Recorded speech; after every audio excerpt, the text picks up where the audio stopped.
Muslim man stabs a pregnant woman to death for coming too close to a mosque. A former Miss Arkansas claims Bill Clinton wore her frilly nightie and danced around playing his saxophone, and that Hillary Clinton was into sex with women. And a veteran cop says he almost fell out of his chair when he looked at the investigation into the death of Antonin Scalia. The question everyone is asking now, was the conservative Supreme Court justice murdered? My name is Howard Riell, and this is Riell Truth.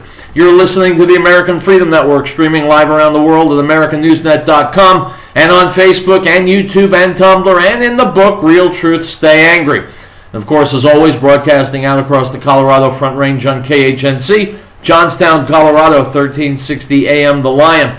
Our call-in number is 877-254-7524. My friends, the news is hot today. Let's get started. Item from the New York Post. Veteran homicide investigators in New York and Washington, D.C. on Monday questioned the way local and federal authorities in Texas handled the death of Supreme Court Justice Antonin Scalia. It's not unreasonable to ask for an autopsy in this case, particularly knowing who he is, retired Brooklyn homicide detective Patricia Tufo told the Post. He's not at home, there are no witnesses to his death, and there was no reported explanation for why a pillow was over his head, Tufo said. So I think under the circumstances, it's not unreasonable to request an autopsy. Despite the fact that he has pre-existing ailments and the fact that he's almost 80 years old, you want to be sure it's not something other than natural causes. Bill Ritchie, retired deputy chief and former head of criminal investigations for the D.C. police, said he was dumbstruck when he learned that no autopsy would be performed. I took a look at the report and I almost fell out of my chair, Ritchie told the Post from his home in Maryland. I used to be an instructor in the homicide school. Every death investigation you're handling, you consider it a homicide until the investigation proves otherwise. How do you know that person wasn't smothered? How do you know it's not a homicide until you conduct an investigation? You have to do your job. Once you go through that process, you can conclude that this is a naturally occurring death. Unquote. Related item from WorldNet Daily. With confirmation that Supreme Court Justice Antonin Scalia was found dead Saturday morning with a pillow over his head and his clothes unwrinkled, nationally syndicated talk show host Michael Savage called for an investigation on the level of the presidentially appointed probe into President John Kennedy's assassination in 1963. Was Scalia murdered? Savage asked his listeners. We need a Warren Commission-like federal investigation, he said. This is serious business. Savage said an immediate autopsy of the body is needed. There was no medical examiner present. There was no one who declared the death who was there. It was done by telephone from a U.S. Marshal appointed by Obama himself, he said. In an essay posted on his website, Savage asked what would happen if Donald Trump were in the White House in his final year and the justice was Ruth Bader Ginsburg. Do you think the left would be screaming that Donald Trump would have no right to appoint anyone in the Supreme Court? Do you think they'd be demanding an autopsy and a full federal investigation? Unquote. Related item from the Washington Post headline.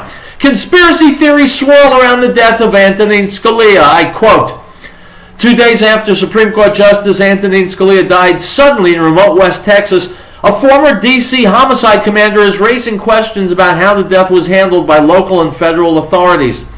As a former homicide commander, I'm stunned no autopsy was done for Justice Scalia, said William O. Ritchie, former head of criminal investigation for D.C. police, in a Facebook post on Sunday. Scalia was found dead in his room at a luxury hunting resort in the state's Big Bend region by the resort's owner. It took hours for authorities to find a justice of the peace. When they did, Presidio County Judge Cinderella Guevara pronounced Scalia dead of natural causes without seeing the body, which is permissible under Texas law, and without ordering an autopsy. On Sunday, the U.S. Marshal Service, which provides security for Supreme Court justices, said Scalia had declined a security detail while at the ranch, so marshals were not present when he died. When the marshals were notified, deputy marshals from the Western District of Texas went to the scene, the service said in a statement. Unquote. My friends, will coincidences never cease? Just when Barack Obama's got only months left in his presidency, just when it appears to be a shoo-in that a Republican is going to be taking over the White House, just when Antonin Scalia is in a remote West Texas resort, just when he canceled his security, just then he dies with a pillow over his face. Now I know what you'll say. You'll say, Riell, don't be a conspiratorialist. Don't be one of those guys wearing the silver foil hat on his head. Well, my friends, you'll see the hat I'm wearing. It's not silver foil. Nor am I being overly conspiratorial. As I said yesterday, the Washington Post itself, the august Washington Post, is calling into question the circumstances surrounding Scalia's death. You know what? I learned a long time ago back in Brooklyn, when there's smoke, there's fire. And it seems to me there's an awful lot of smoke, especially in view of these two veteran police officers saying that protocols went ignored in the aftermath of Scalia's death. I want to know what's going on. I'm hoping you do too. You do? Fine. Get on the phone, call Washington, call your congressman, call your senator, demand an investigation. Something has got to be checked out here because something smells rotten. You sense it as much as I do. Related item from conservativeangle.com. King Obama has just announced the unthinkable and said he's planning on nominating Justice Scalia's successor to the U.S. Supreme Court. This goes against the tradition that stood for over 80 years not to nominate any Supreme Court justices during an election year. Unquote. My friends, Barack Obama doesn't give a rat's ass about precedent, doesn't give a rat's ass about America. All he cares about is power. All he cares about is damaging the United States of America permanently, irretrievably. He has done a whale of a job on that count up until now. He's got less than a year ago, and this could be the coup de grace that he's waiting for to deal a final blow to the United States that will last for 30 years or more. That's if Barack Obama intends to give up the presidency. As you know as well as I do, after 9/11, the president can declare an emergency and suspend elections. Will Obama do that? Well, your guess is as good as mine, my friends. All I know is he can do it. And if he does do it, he will cause even more damage to the United States than he already has. And we have got to stop it. It's Tuesday. Riell Truth. I will, as you suggested, be back.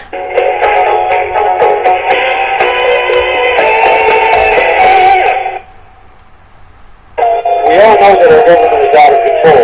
What are the points of people in it? How can we, the people, bring it back to the people's servants, not the people's masters? Liberty Forum and the Freedom Rider says officials in government must be made accountable for their actions. AccountabilityRevolution.com is the place to go to learn how you can actually make that happen. Become their judges, not their slaves. AccountabilityRevolution.com. Rehabilitation and Nursing Center of the Rockies reminds everyone the chance of involvement in an auto accident rises dramatically with the consumption of alcohol or use of drugs. Please think before you drive. Don't let drugs or alcohol ruin your life or take the lives of others. You are responsible for your own safety as well as the safety of those around you. This message from Rehabilitation and Nursing Center of the Rockies. For information on their services, call 970-484-7981. Beloved, do not believe every spirit, but test the spirits, whether they are of God, because many false prophets have gone into the world. By this you will know the Spirit of God. Every spirit that confesses that Yeshua, Jesus, has come in the flesh is of God, and every spirit that does not confess that Yeshua, Jesus, has come in the flesh is not of God. And this is the spirit of Antichrist, which you have already heard was coming and is now already in the world. 1 John 4:1.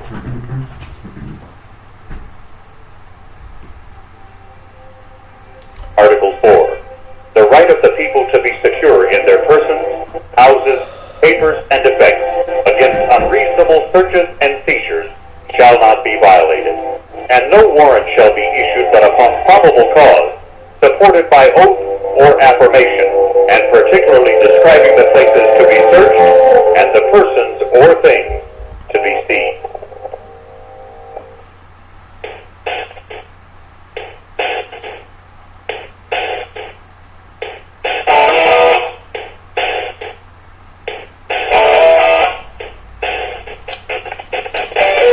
And we are back. Howard Riell. The show is called Riell Truth, and that's what you're about to get. Here's my colleague Michael Savage interviewing a guy named Donald Trump, talking about the ramifications of Antonin Scalia's death. Here we go.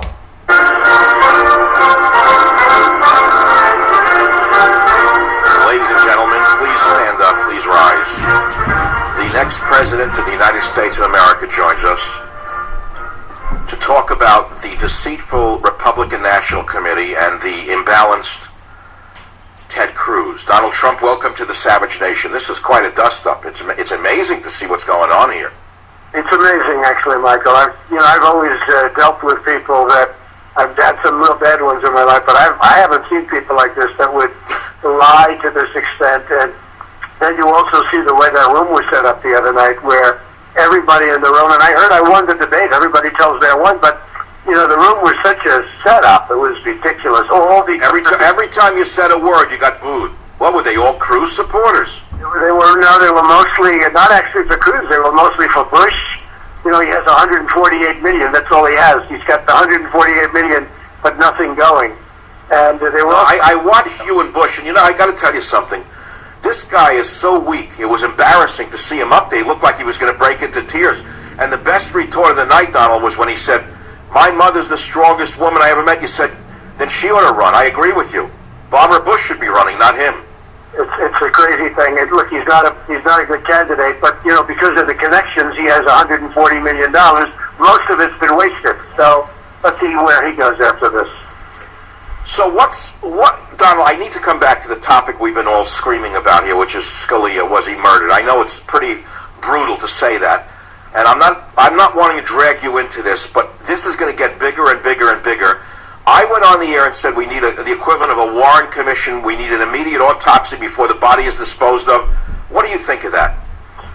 Well, I just heard today, and just a little while ago, actually. I just landed, and I'm hearing it's a big topic. That's the question. And it's a horrible topic, but they say they found a pillow on his face, which is a pretty unusual place to find a pillow. I can't tell you I can't give you an answer. Usually I like to give you answers, but I literally just heard it a little while ago. It's just starting to come out now, as you know, Michael. All right. Well, I've been covering it for an hour and a half. There's a lot more to it than that. There was no medical examiner present. There was no one who declared the death. It was there. It was done by telephone from a U.S. Marshal appointed by Obama himself. So let me not try to drag you into something you haven't studied, because I don't think it would be fair to you and to the audience. I think after you look into these facts, Donald, you yourself will have to come to some different conclusions than you may think. But let's go into the lies of Senator. I'm reading your headline. Donald J. Trump responds to the lies of Senator Cruz and warns of legal action. Please tell the audience what that's about. Well, everything that I've never seen a guy like this. He'll take something. For instance, because you've covered me a long time, that I'm very strong on guns and Second Amendment, right? And he'll say Donald Trump does not believe in the Second Amendment. I'm pro-life. He'll say Donald Trump isn't pro-life. I'm, Common Core. You got to end it. We want to end Common Core, bring education to local. He'll say Donald Trump likes Common Core. I've never seen anything like it where somebody will just take whatever he wants to say, whatever the voters maybe don't like, and just say that's what he likes. Now, at the end of, and don't forget, he did this with Ben Carson. He said, Ben Carson has left the race, everybody vote for me. And they dragged people into the voting halls, and thousands of votes went to him, in the opinion of many. So, and then he did a voter violation form, which is like a fraudulent document. I've never seen a guy who cheats like this. It's unbelievable. And what he says is, he just make things up. He'll take a topic, Michael, and just say the opposite. But like on guns and Second Amendment, I've been very strong on Second Amendment, and I have my whole policy out there. Everybody knows it, and they certainly hear it with the speeches. And he'll say, "Oh, he doesn't believe in the Second Amendment." So I have never seen. So I figured I better have a news conference, because I don't want him to do what he did to Carson. He apologized after the election to Carson. That doesn't help. Donald, look, you come from a very tough background as a contractor in New York City, which anyone in the building trades will know is the toughest place on earth to get anything done. You build these amazing skyscrapers. You redevelop railroad yards over a 30-year period. So you've dealt with some really tough hombres over your life. Have you ever seen anything as dirty as politics in your entire life? Politics is dirty. Cruz is a liar, and I've dealt with liars before, but this one's about the worst I've dealt with. And he holds up the Bible, Michael, and says, he's this great Christian, but, great Christians don't lie. And he, I've been very surprised by it, because I've met some very bad dudes over my life, you understand that. I've met them about as bad as they come. But in terms of, and I've met them a lot tougher than him, much tougher, like day and night, but in terms of the lies, I've never seen anybody that can lie like him. So where do you go from here? You have a debate. Again, the liberal media is setting up Republican candidates against each other to make you look bad. They're dragging you into fighting with each other, and Hillary gets away with it all. What happens next, Donald? Why don't these debates come to an end already? Well, we had a debate.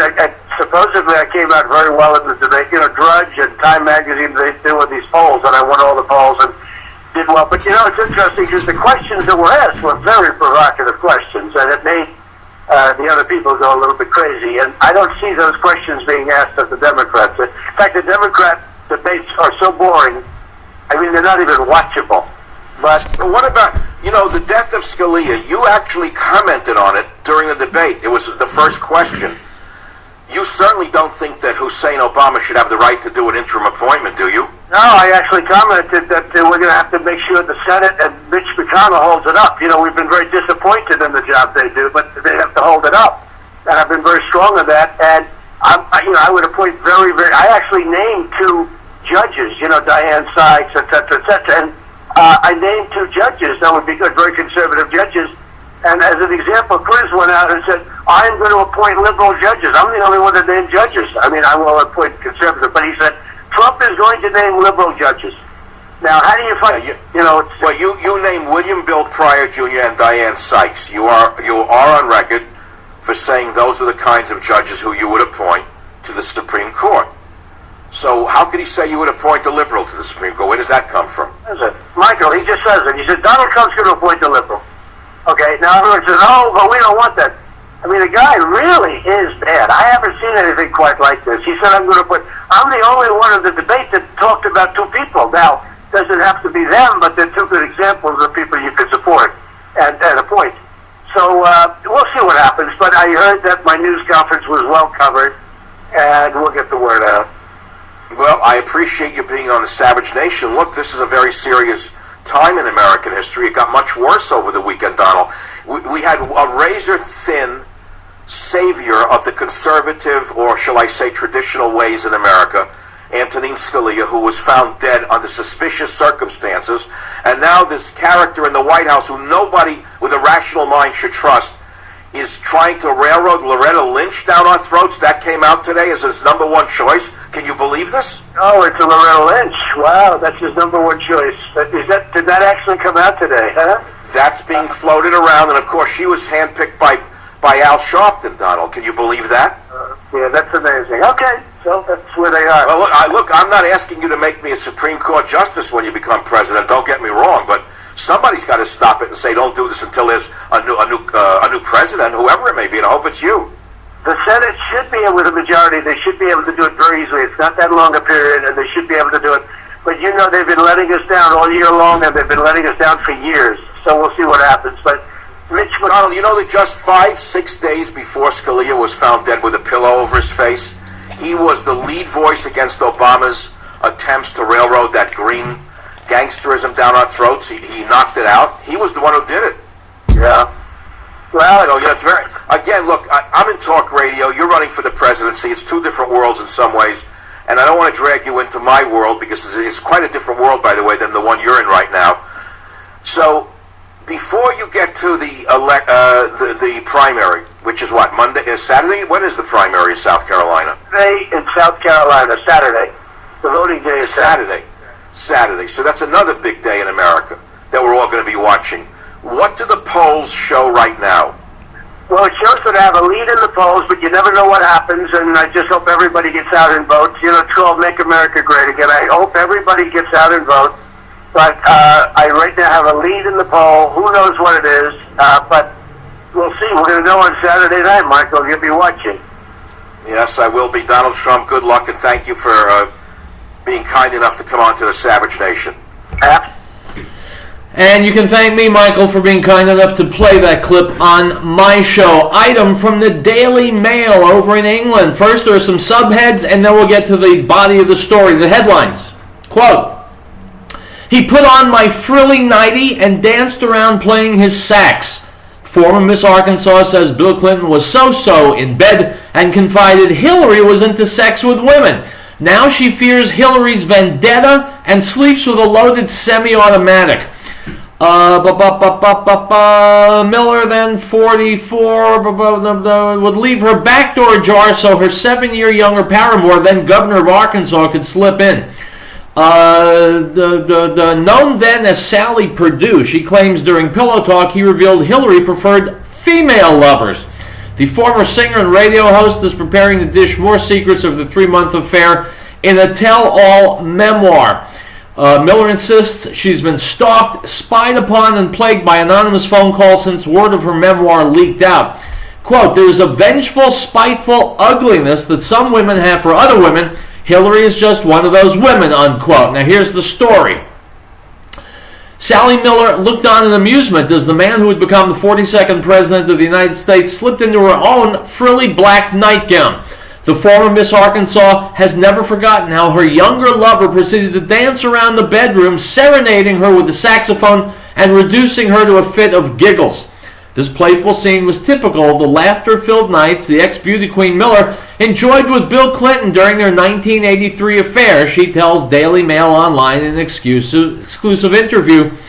The married governor of Arkansas would frequently adopt the role of entertainer-in-chief to impress his glamorous older woman, a one-time Miss America finalist. But while his attempts at lovemaking were largely forgettable, Clinton would rarely disappoint when it came to divulging intimate and potentially damaging secrets about his wife Hillary.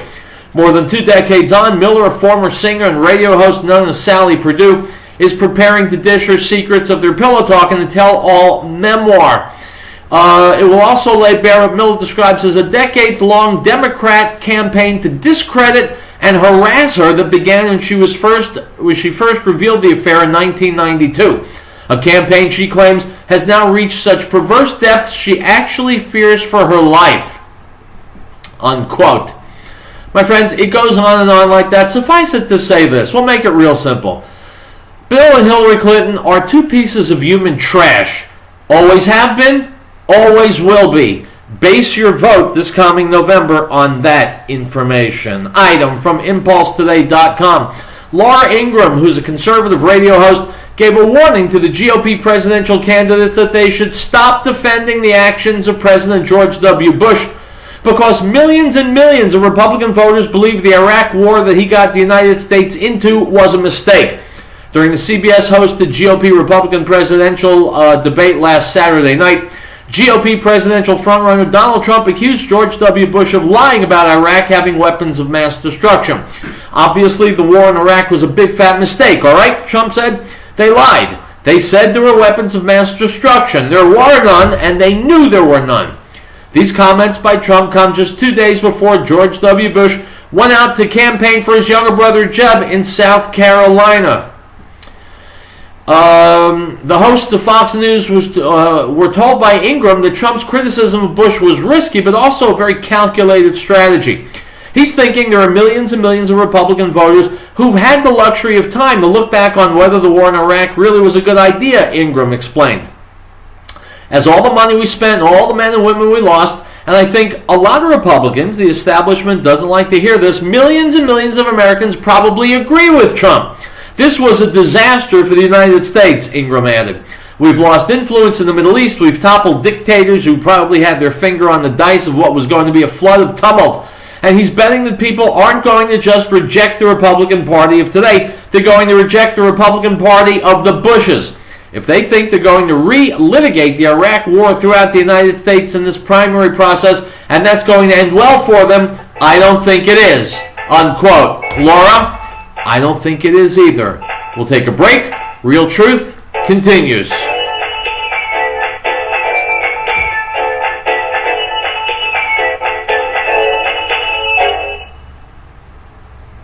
We all know that our government is out of control.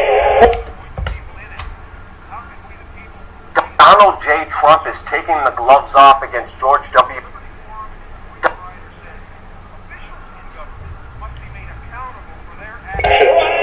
AccountabilityRevolution.com is the place to go to learn how you can actually make that happen. Become their judges, not their slaves. AccountabilityRevolution.com. Rehabilitation and Nursing Center of the Rockies reminds everyone the chance of involvement in an auto accident rises dramatically with the consumption of alcohol or use of drugs. Please think before you drive. Don't let drugs or alcohol ruin your life or take the lives of others. You are responsible for your own safety as well as the safety of those around you. This message from Rehabilitation and Nursing Center of the Rockies. For information on their services, call 970-484-7981.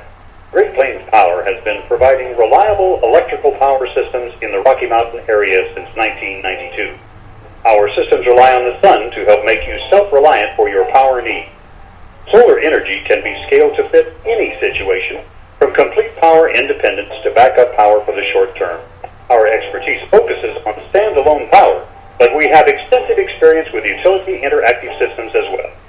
Custom-tailored capabilities as modest as emergency lighting all the way to commercial-scale power. Great Plains Power is a full-service company.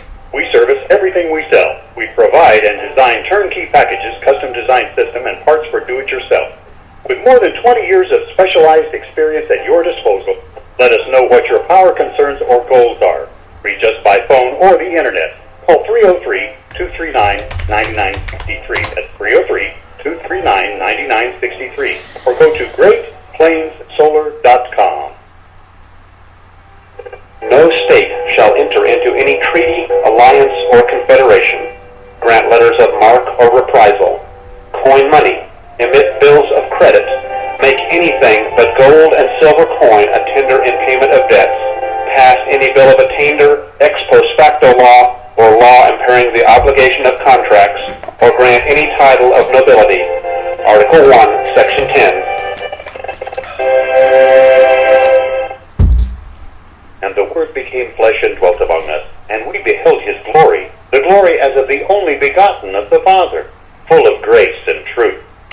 John bore witness of him and cried out, saying, This was he of whom I said, He who comes after me is preferred before me, for he was before me. The Gospel of John, chapter 1, verse 14 and 15.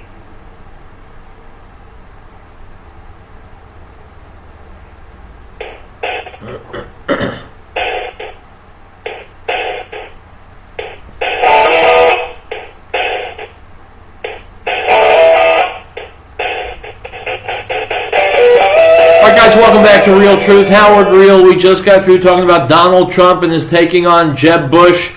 Let's listen to someone who's got some thoughts. Luke Rudkowski is talking about some comments Mr. Trump made in his attack of Jeb and George W. Bush. I think they're worth listening to because this is what America's talking about. Here we go. Donald J. Trump is taking the gloves off against George W. Bush and Jeb Bush, and in this video we're going to examine just some of the controversial statements that are making headlines everywhere, but with the mainstream media just talking about these comments, we're going to actually examine them. Now, Donald J. Trump actually tweeted that now that George W. Bush is campaigning for Jeb, is it fair to question the World Trade Center, the Iraq War, and the economic collapse? And that's exactly what he's doing, because he's criticizing George W. Bush not only for launching the Iraq War, but also faulting him for the September 11th terrorist attacks. He actually just said on CNN that George W. Bush knew that the attacks were coming, that he was warned by the CIA and allowed these attacks to happen. Well, when you look at the evidence, with the presidential daily briefings, with the intelligence warnings, with other countries warning us, George W. Bush did know that these attacks were going to happen and allowed them to happen. To get into this topic more extensively, it would take me an hour in this video, but you have to do your own research. But what the mainstream media is not talking about is the fact that Jeb Bush was also a part of the Project for a New American Century, which was a neoconservative think tank that was founded before 9/11. And before 9/11, this neocon establishment warmongering organization called for a galvanizing Pearl Harbor event in order to launch wars in the Middle East to expand the United States' dominance in the entire world. So before 9/11, Jeb Bush's organization that he was a part of, the Project for a New American Century, called for a new Pearl Harbor, aka 9/11, in order to justify foreign wars, Iraq, to expand the United States dominance. Now, a lot of other members, a part of the Project for a New American Century, turned out to be George Bush's foreign policy advisors, and now those same members are advising Jeb Bush on the election trail for his 2016 presidential run. We also have other interesting news coming from Richard Gage, who is the founder of Architects and Engineers for 9/11 Truth. His organization has 2,300 professional architects and engineers who are calling for a new 9/11 investigation. And according to Richard Gage, the founder of this organization, Donald Trump is the only presidential candidate to get back to them after they sent him DVDs and literature about just some of the peer-reviewed evidence questioning the official version of 9/11. Donald Trump's team wrote back thanking them for the books, the DVDs, and saying that their advisors will be investigating these claims made by architects and engineers, and they will draw their own conclusions. We have interviewed Richard Gage on this YouTube channel extensively. You have to look into his organization. It is one of the frontiers of professionals who are using science, who are using logic, who are using fact to question what really happened on September 11th. It's a must do if you want to examine this issue more thoroughly. Now, on Twitter today, Saddam Hussein was trending. Why? Because Donald Trump today said that Saddam Hussein was a bad guy, but the one thing about him was that he killed terrorists.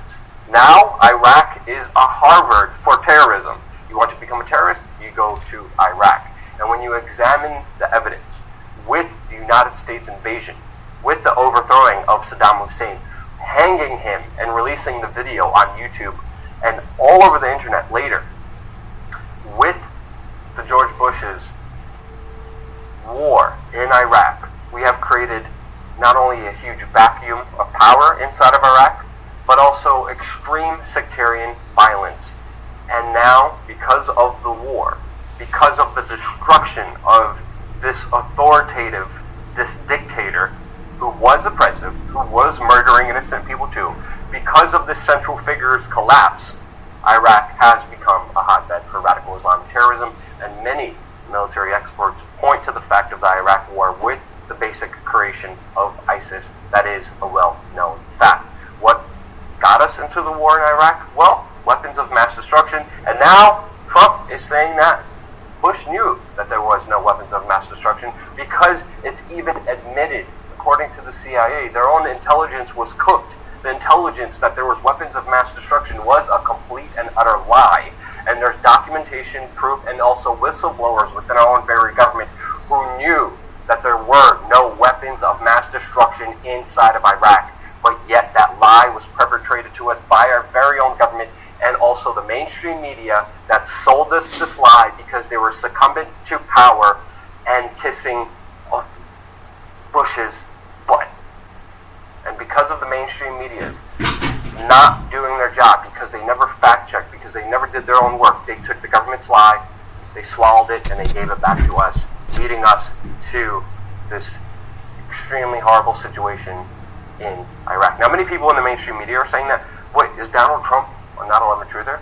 Some people, even in the media, are saying, wait, let's examine all this. One of the few organizations, news organizations, was the Atlantic. All the other news organizations are just talking about these comments, but the Atlantic actually looked at his 9/11 comments and said, yeah, Trump is right. Which is extremely perplexing because Donald Trump, he says a lot of outrageous things about torture, about tagging people, about banning people, kicking people out, a lot of outrageous stuff. But on this issue, he is completely right. Well, you're completely wrong, Mr. Rutkowski, because nothing that Trump has said is outrageous. We do need to stop Muslims from coming here. We do need to secure our borders, and we do need to transfer the 11 plus, some say as much as 20 million illegals already here. We need to get rid of them. Nothing outrageous there. That's just common sense.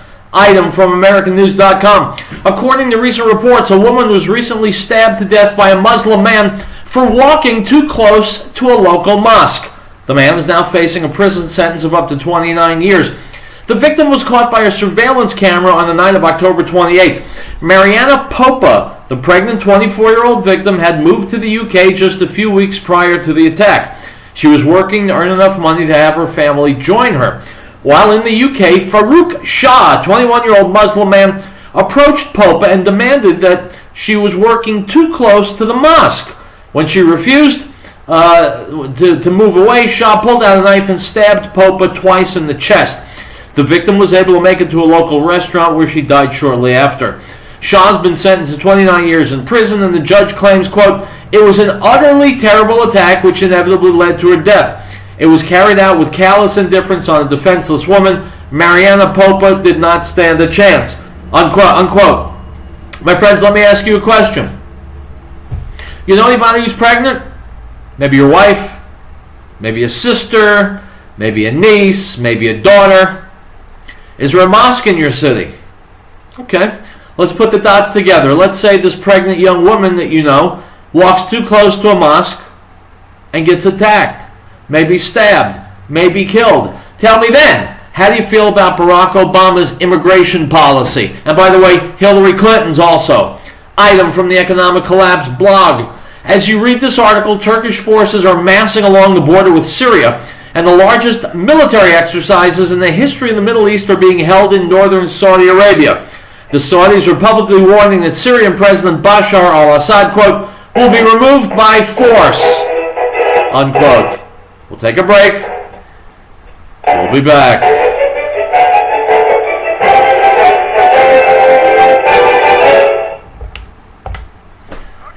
Okay, guys, all done. Please share this video and tune again tomorrow. Take care.